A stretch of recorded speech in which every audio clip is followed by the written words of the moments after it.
मेरे प्यारे मित्रों और मेरे भाई और बहनों, बड़े और बुज़ुर्गों को मैं झुककर सादर प्रणाम करता हूँ और मेरे मीडिया बंधु को भी कोटि कोटि नमस्कार करता हूँ और इस मातृभूमि को भी मैं झुककर नमन करता हूँ। 10 से 15 मिनट देरी से आने के लिए मैं क्षमा चाहता हूँ।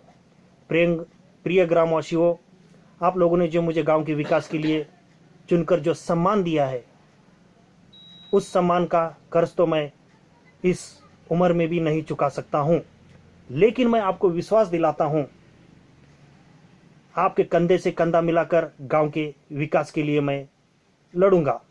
एक गरीब किसान का बेटा ना कभी किसी राजनीति में था, ना कोई राजनीति करने की इच्छा थी, लेकिन आप लोगों ने जो मुझे काम दिया है उसके लिए मैं दिन रात एक करूंगा।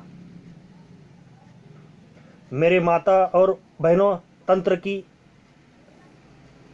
नई युवाओं, मैं आप लोगों से कहना चाहता हूं, अब की बार जो चुनाव हुआ है वो गांव के विकास के लिए हुआ है, ना ही किसी की पर्सनल काम के लिए, ना ही किसी के पब्लिसिटी के लिए।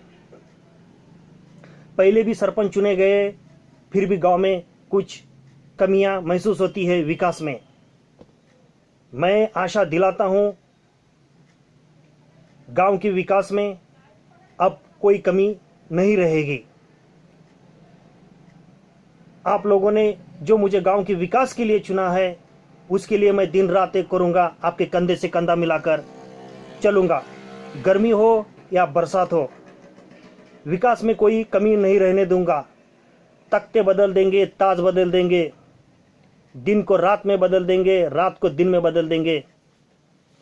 अब की बार गांव का विकास इतिहास में बदल देंगे।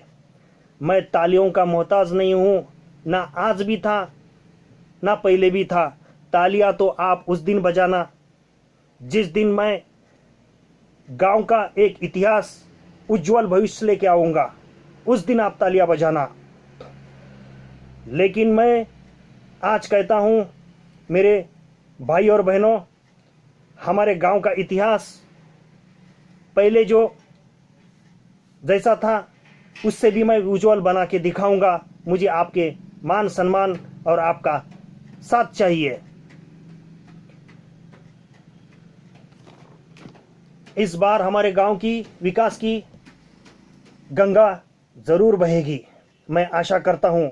मेरे प्यारे मित्रों और मेरे भाई और बहनों, बड़े और बुजुर्गों, आप इस किसान के बेटे को जो आशीर्वाद देने के लिए आए हो यहाँ, उसका भी मैं सर झुककर प्रणाम करता हूँ। मुझे आप लोगों ने जिस काम के लिए सम्मान दिया है, उस सम्मान को भी मैं झुककर प्रणाम करता हूँ। मेरा पहला काम होगा गांव के विकास के लिए, गांव में एक उच्च स्तर पर मैं शिक्षा को लेकर आऊँगा।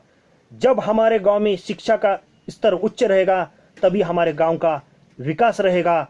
एक गरीब किसान के बेटे का ये वादा है आपसे। मैं आशा करता हूं कि हमारा गांव एक रहे, एकजुट रहे और हमारे गांव में जो मान सम्मान है वो सभी को मिले। मैं कल रहूं या ना रहूं, हमारे गांव का हर एक बुजुर्ग, माता, बहनें, नए युवक हमारे गांव के लिए सरपंच रहेंगे, तभी हमारा गांव का विकास होगा। हमारा गांव का विकास तभी होगा हम हमारे घर को जैसे हम स्वच्छ रखते हैं, हमारे घर को जैसे हम मंदिर बनाते हैं, आज ही हम ठानते हैं कि हमारा घर ही मंदिर नहीं है, हमारा गांव ही मंदिर है। हम आज ये ठानेंगे। इस गरीब के ये 4 शब्द को यहीं पर ही मैं विराम देता हूं। जय हिंद, जय शिवराय।